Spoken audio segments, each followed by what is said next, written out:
శ్రీమాత్రే నమః. నమస్కారం, నేను పండిట్ సూర్యప్రకాష్.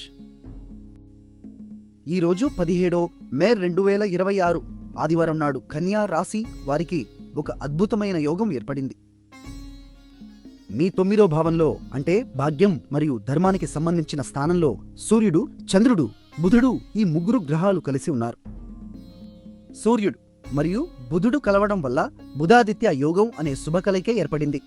ఇది మీ బుద్ధిశక్తిని, వ్యక్తీకరణ సామర్థ్యాన్ని పదింతలు చేస్తుంది. ఈ రోజు నక్షత్రం కృత్తిక, అగ్నిదేవుడి నక్షత్రం. ఇది మీ లోపల ధైర్యాన్ని, స్పష్టతను మేల్కొల్పుతుంది. విద్యార్థులకు, పరీక్షలకు సిద్ధమయ్యే వారికి ఇది బంగారు సమయం. పోటీ పరీక్షలు, ఇంటర్వ్యూలు, ప్రజెంటేషన్లలో రాణించగలరు. అయితే ఒక జాగ్రత్త. 7వ భావంలో అంటే భాగస్వామ్యానికి సంబంధించిన స్థానంలో శని ఉన్నారు.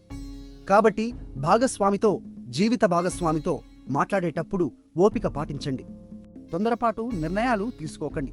ఈరోజు మీ అదృష్ట సంఖ్య 3 ఆకుపచ్చ రంగు ధరిస్తే శుభ ఫలితాలు కలుగుతాయి. ఈరోజు అధిక మాసం మొదలవుతోంది. ఇది పురుషోత్తమ మాసం అని కూడా పిలుస్తారు. దాన ధర్మాలకు, ఆధ్యాత్మిక సాధనకు ఇది అత్యంత శుభకరమైన కాలం.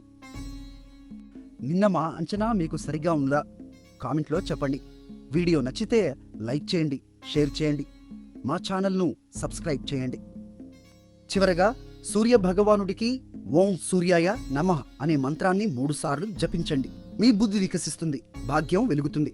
శుభం కలుగుగాక.